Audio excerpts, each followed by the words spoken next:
Thank you. Representative Stanton.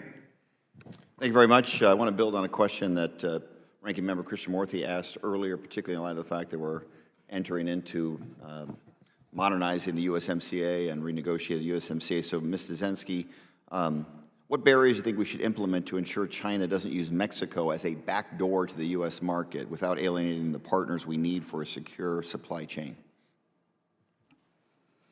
Well, I would certainly look towards common trade enforcement activities that need to be happening on a much greater scale. So we need to be working with the Mexicans and the Canadians on transshipment issues, rules of origin, any sort of obfuscation, right, of these shipments that are coming in where we may not have the visibility that we need.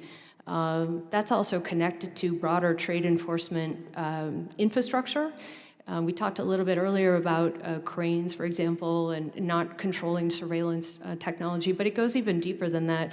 We actually don't have a view on supply chain logistics and manifest information in a way that we need together with North American partners. So there's a whole range of things that need to happen on the trade enforcement side.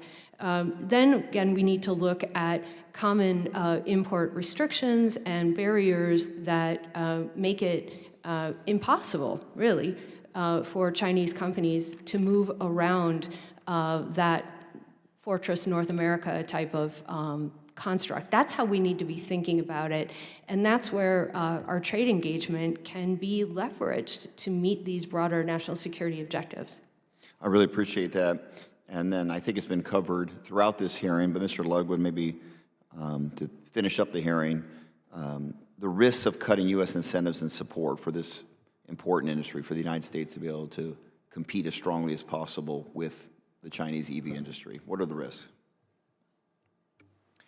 Yeah, I think the risk is it's the loss of the industry in such a way that it cannot be easily built back.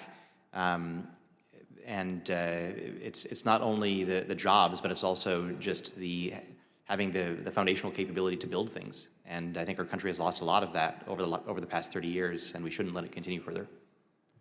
I really appreciate that. I'll yield back.